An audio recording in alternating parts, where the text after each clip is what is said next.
Mahadev education में अपने channel में आपका स्वागत करता हूँ। ये इसका पार्ट 19 हमारे संसाधन। प्राकृतिक परिवर्तन उपहार है जो कि मनुष्य की भौतिक एवं भौतिक आवश्यकताओं की पूर्ति करते हैं। अन्य शब्दों में कई पदार्थ जो कि मूल्यवान और मनुष्य के लिए उपयोगी है संसाधन कहलाता है।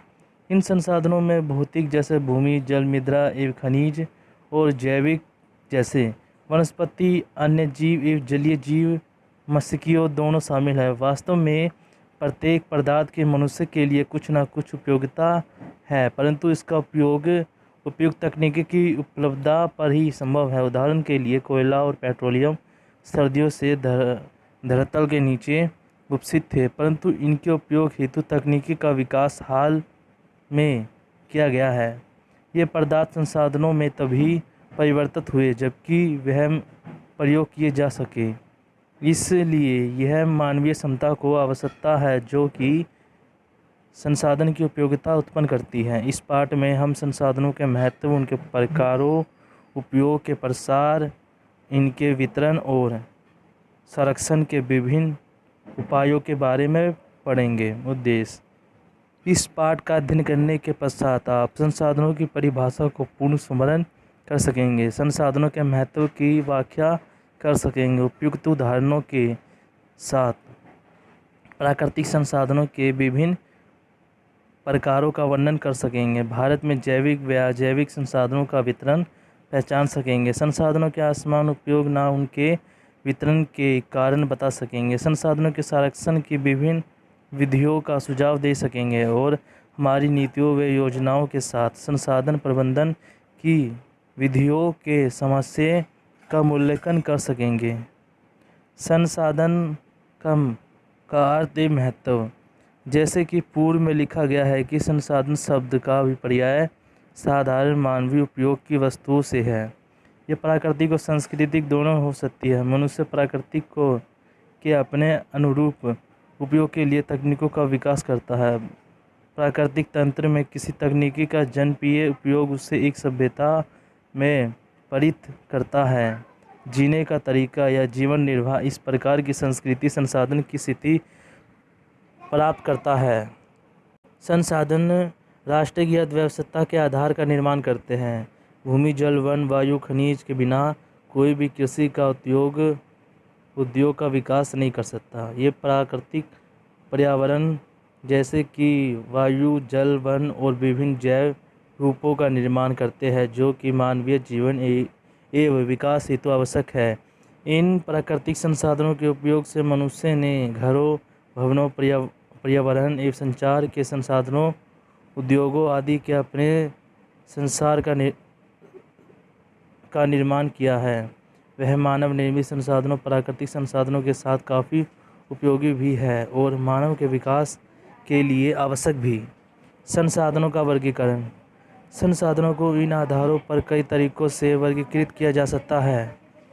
पूर्ण वर्गीकरण, उत्पत्ति, उपयोग। वर्गीकरण का उद्देश्य प्राथमिक रूप से यह निर्धारित करना होगा कि हम एक संसाधन को किस विशिष्ट श्रेणी में रखते हैं। संसाधन: पूर्ण वर्गीकरण, नवीनीकरण, चक्रीय। उत्पत्ति: जैविक, अजैविक। उपयोग: ऊर्जा, पूर्ण भरण व अयोग्य, पूर्ण भरण के योग्य। कच्चा माल, खनिज, वनस्पति, खाद्य पदार्थ। चित्र 19.1 संसाधनों का वर्गीकरण। जैविक संसाधन: इन संसाधनों में ओ गवार चुप रहे न, गो भर देंगे मुंह में, वो मीठा मीठा कह गया मुझे आगे। इन संसाधनों में पर्यावरण के समस्त जीवित तत्व सम्मिलित है। वनोत्पादन, फसलें, छनी, अन्य जीव, मछलियाँ व अन्य समुद्री जीव जैव संसाधनों के उदाहरण हैं। ये संसाधन नवीकरणीय है क्योंकि ये स्वयं को पुनः उत्पादित या पुनर्जीवित कर सकते हैं। कोयला और खनिज तेल भी जैविक संसाधन है, परंतु ये नवीकरणीय नहीं है। अजैविक संसाधन: इन संसाधनों में पर्यावरण के समस्त निर्जीव पदार्थ सम्मिलित है। भूमि, जलवायु और खनिज तथा लोहा, तांबा, सोना आदि अजैविक साधन ये समाप्त होने योग्य है। वह पुनर्नवीनीकरण के योग्य नहीं है, क्योंकि ये ना तो नवीनीकृत हो सकते हैं और ना ही पुनरुत्पादित। प्राकृतिक संसाधन मानवीय आवश्यकताओं की पूर्ति करते हैं। ये प्रकृति के मुक्त उपहार है। उदाहरण भूमि, जल, मृदा आदि। कोई पदार्थ जो कि मनुष्य के लिए मूल्यवान व उपयोगी है संसाधन कहलाता है। संसाधन प्राकृतिक पर्यावरण जैसे कि वायु, जल, वन और विभिन्न जैव रूप का निर्माण करते हैं, जो कि मानव के जीवन यापन व विकास के लिए आवश्यक है। संसाधन उत्पत्ति, पुनर्नवीनीकरण व उपयोग के आधार पर वर्गीकृत किए जा सकते हैं। जैविक संसाधनों का वितरण। वन भूगोल विषय में जब हम वितरण शब्द का प्रयोग करते हैं तब इसका मुख्य तात्पर्य भौगोलिक घटनाओं के भौगोलिक व स्थानिक वितरण से होता है। एक समाजशास्त्री के वितरण का अर्थ मुख्य समाज की विभिन्न सामाजिक श्रेणी में वितरण से है। पृथ्वी की परिघटनाओं का भौगोलिक अध्ययन करते समय एक भूगोलवेत्ता के दृष्टिकोण से प्रथम एवं महत्वपूर्ण कार्य इन परिघटनाओं इन संदर्भ में वनों का विवरण की क्षेत्रीय विभिन्नताओं को समझना तथा इस हेतु उत्तरदायी कारणों का परिलक्षण करना। वर्तमान में भारत की 75.5 मिलियन हेक्टेयर भूमि वनाच्छादित है, जो कि कुछ भौगोलिक क्षेत्रफल का लगभग 23% है।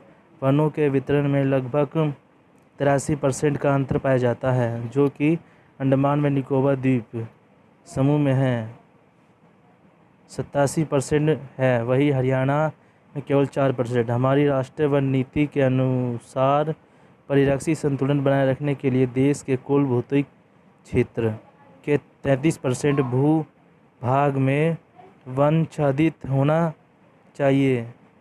दुर्भाग्यवश ये हमारी वन नीति में निर्धारित रेखाकृत मानदंड से नीचे है।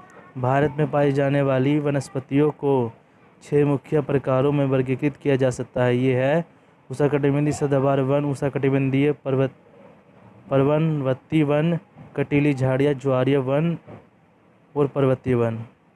अन्य जीव। भारत में वन्य जीवों की बहुसंख्यक प्रजाति पाई जाती है। ज्ञात विश्व में जानवरों की पाई जाने वाली कुल 1.5 मिलियन प्रजाति में से लगभग 75,000 7.46% भारत में पाई जाती है। भारत में पंछियों की 12 से अधिक प्रजातियां पाई जाती है।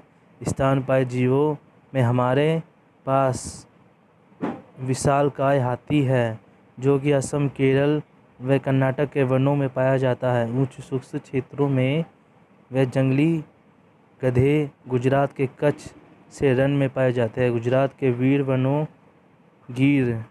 वनों में भारतीय सिंह मिलते हैं। एक सिंग वाला गैंडा असम में पश्चिमी बंगाल के दरदरी क्षेत्र में पाया जाता है। भारत में बंदरों व हिरणों की कई प्रजातियां हैं। यहाँ पाए जाने वाले कुछ सबसे सुंदर जानवरों को चौसिंगा, कृष्ण मृग व चिकारा शामिल हैं। हिरण की प्रजातियों में हुंगुल, कश्मीर मृग, संबम हिरण, चीतल, कस्तूरी मृग और त्रिशूरी सम्मिलित हैं।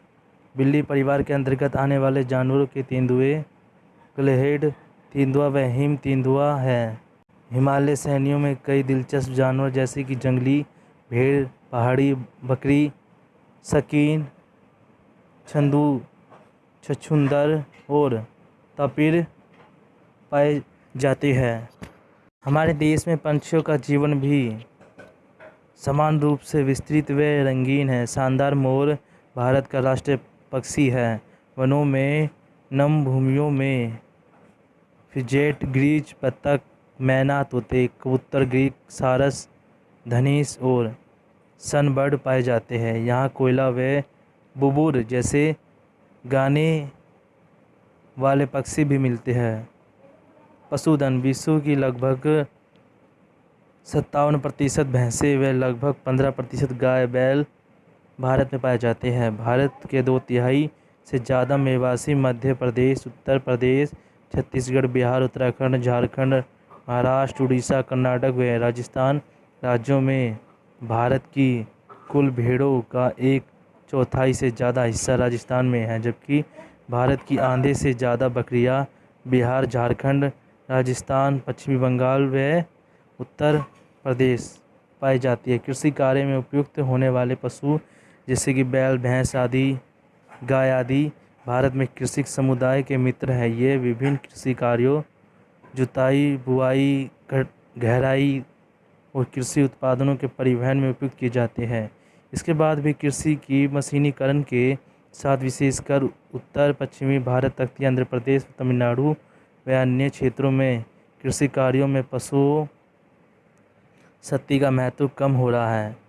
गाय व भैंस द्वारा दूध और भेड़ के ऊन, मांस के चमड़े की प्राप्ति होती है। बकरियों से दूध, मांस, बाल व चमड़ा मिलता है। अंडे व पंखों के लिए चूजे, बतखें, गिद्ध और टकटी पाली जाती है।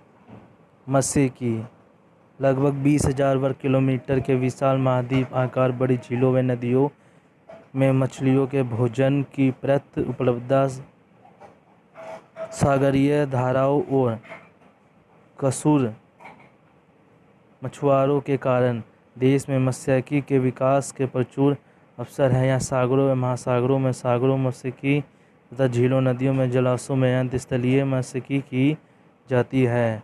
भारत में विभिन्न प्रकार की मछलियाँ की 1800 से भी ज़्यादा प्रजातियाँ विद्यमान हैं। भारत में 4 प्रकार की मत्स्यिकी है: सागरीय मत्स्यिकी, स्वस्थ जल या अंतस्थलीय मत्स्यिकी, एस्चुरी मत्स्यिकी एवं पेरेल मत्स्यिकी पाई जाती है। वार्षिक मत्स्यिकी उत्पादन में सागरीय मत्स्यिकी का हिस्सा लगभग 73%। यहाँ की प्रमुख मछलियाँ सेड्राइन्स, मकरेल, पौन, क्यूपी, उडाइन्स और सिल्वर ब्लेजीज है। देश के कुल मत्स्य उत्पादन का लगभग 37% भाग अंतर्स्थानीय मत्स्यिकी से आता है। प्रमुख मछलियाँ कतरा, रोहिला, काला भैसिक, मिगर तथा कार्प है। देश की सागरीय मछलियों के कुल उत्पादन में 97% में ज़्यादा भाग अंतस्थलीय मछलियाँ, 77% से ज़्यादा हिस्सा केरल, महाराष्ट्र, तमिलनाडु, पश्चिमी बंगाल, आंध्र प्रदेश, कर्नाटक व गुजरात से आता है। यहाँ ध्यान देने योग्य है कि ये सभी तटीय राज्य हैं।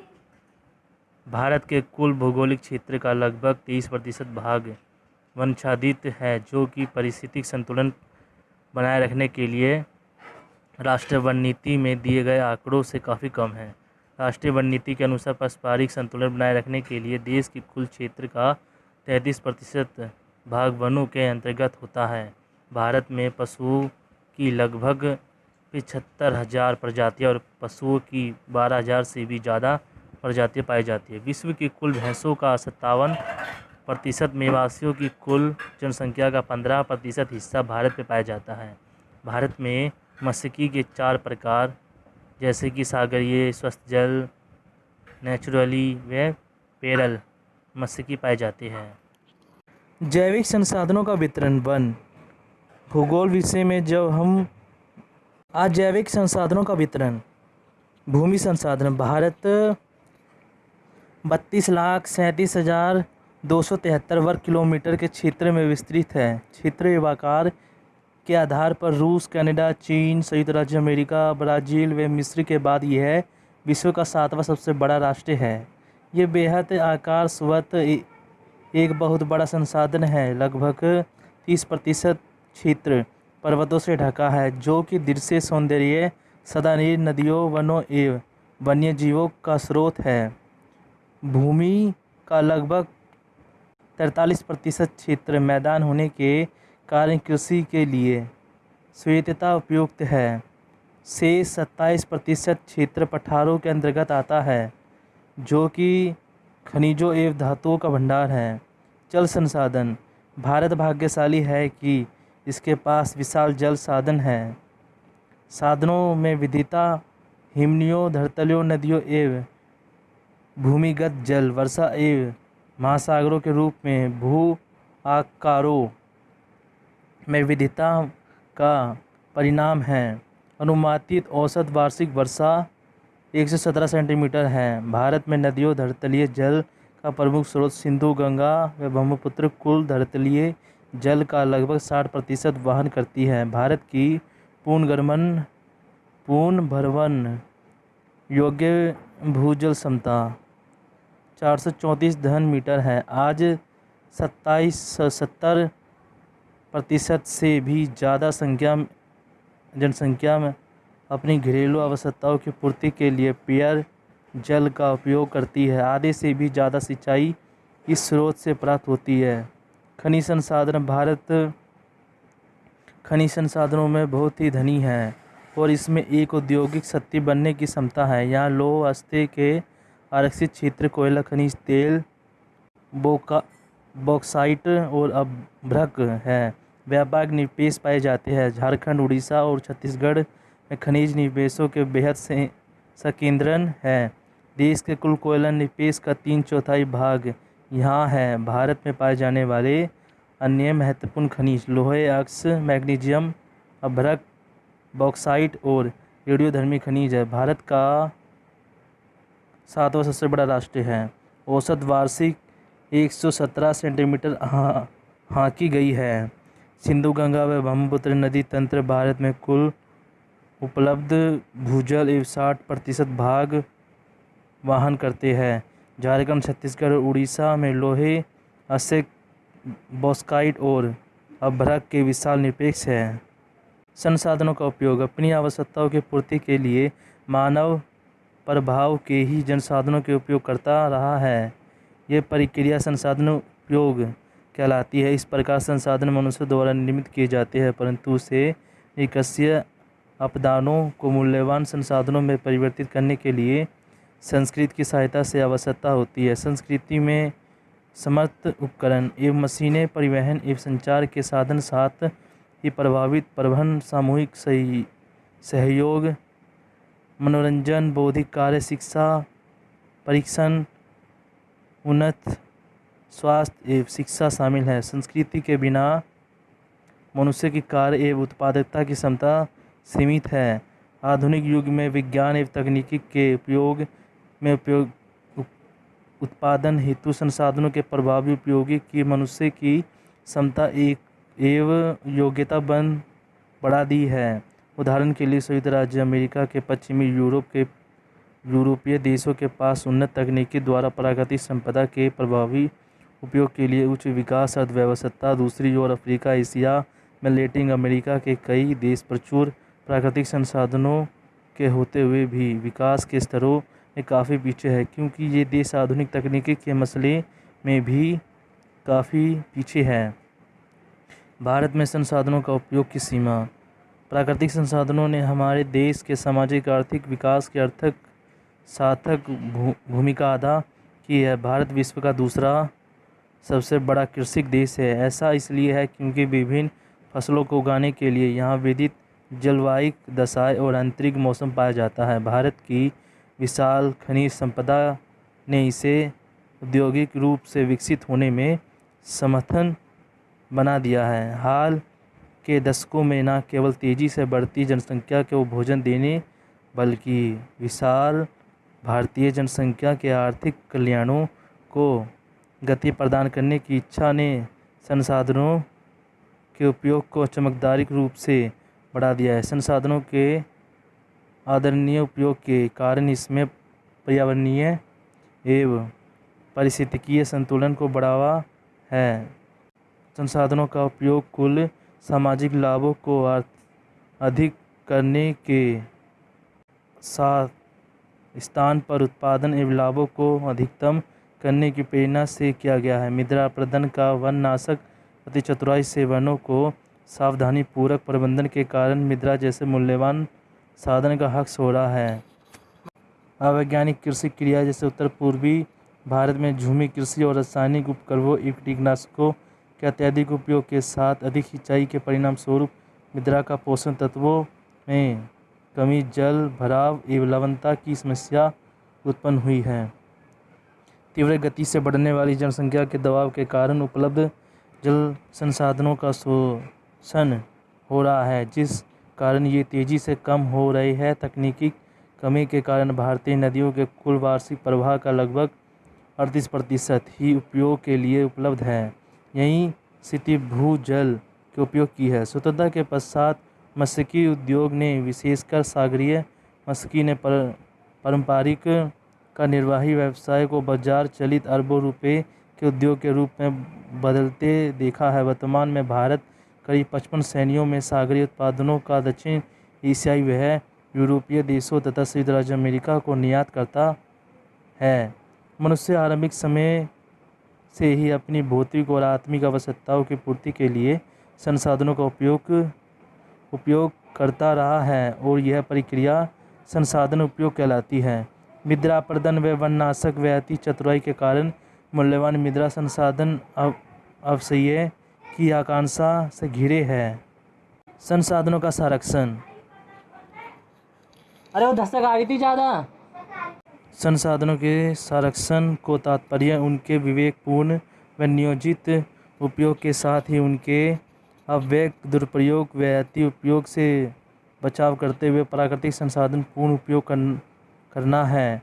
आज संसाधनों का कम होना चिंता का सबसे बड़ा विषय है। उत्पादन की अधिकतम सीमा तक पहुंचने के क्रम में हम उन सभी संसाधनों के प्रयोग कर रहे हैं जो कि भावी पीढ़ी की संपत्ति है। शतपोषणीय विकास के विचार के अनुसार संसाधन विरासत है जो कि मानव समाज की एक पीढ़ी से दूसरी पीढ़ी से हस्तांतरित होते हैं। नवीनीकरण के अयोग्य संसाधन कुछ समय बाद समाप्त हो जाते हैं। इसलिए जनसंख्या वृद्धि संसाधनों के उपयोग के मध्य एक संतुलन बनाना आवश्यक है। वास्तव में इस प्रकार का संतुलन समय व स्थान के संदर्भ में भिन्नता होती है। निसंदेह हमें किसी क्षेत्र या देश में जनसंख्या व संसाधनों के मध्य स्थिति की जगह गतिशील संतुलन को देखना पड़ता है।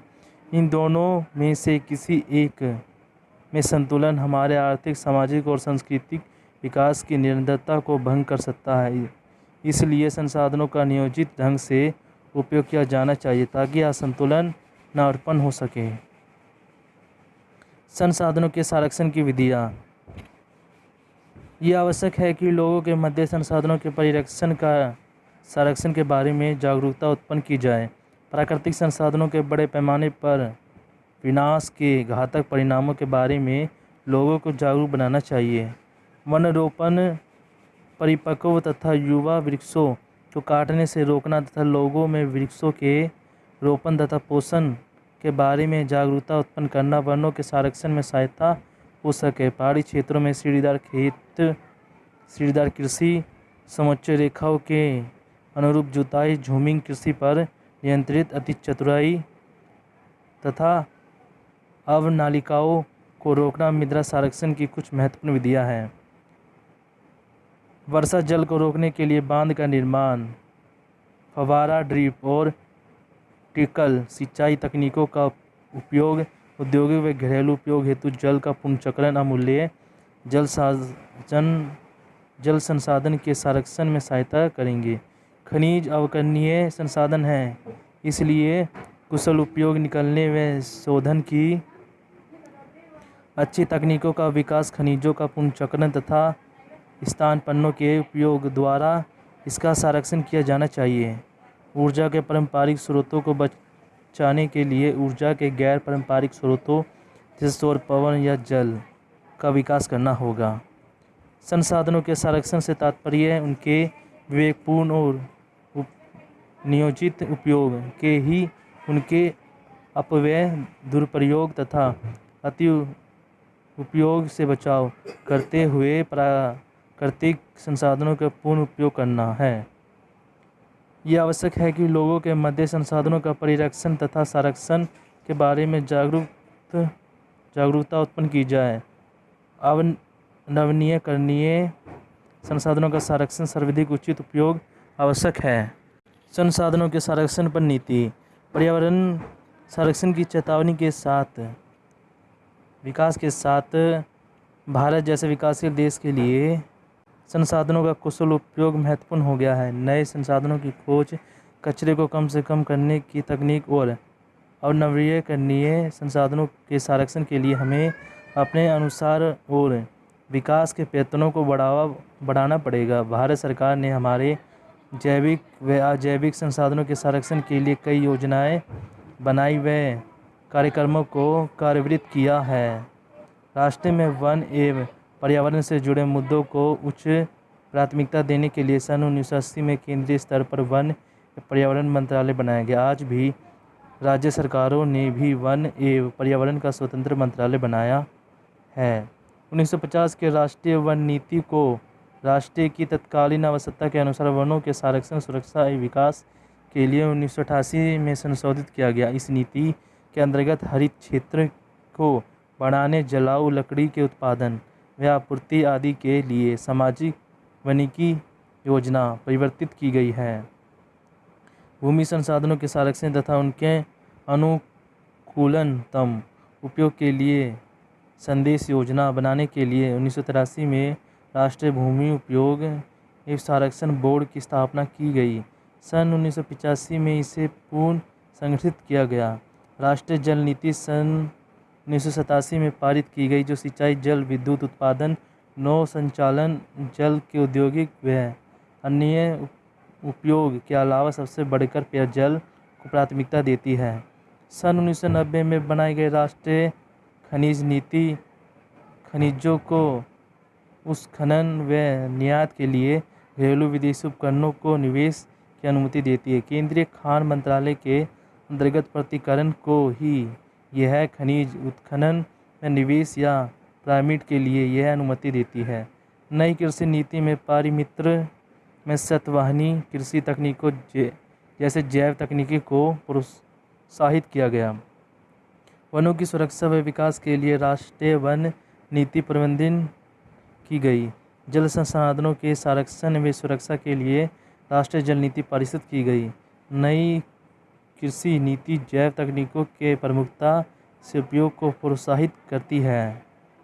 आपने क्या सीखा? प्राकृतिक संसाधन प्रहद उपहार है जो कि मनुष्य की भौतिक व अभौतिक आवश्यकताओं की पूर्ति करते हैं। पृथ्वी पर पाया जाने वाला कोई भी पदार्थ जब संसाधन बनता है जब उसकी कुछ उपयोगिता होती है, इसलिए यह मानव की क्षमता व उपयोगिता है जो संसाधन मूल्य उत्पन्न करती है। संसाधन किसी देश की अर्थव्यवस्था का आधार बनते हैं। वह मानव के जीवित रहने के लिए आवश्यक प्राकृतिक पर्यावरण जैसे वायु, जल, वन एवं विविध जीवन रूपों को बनाते हैं। वह आर्थिक शक्ति व समृद्धि का आधार है।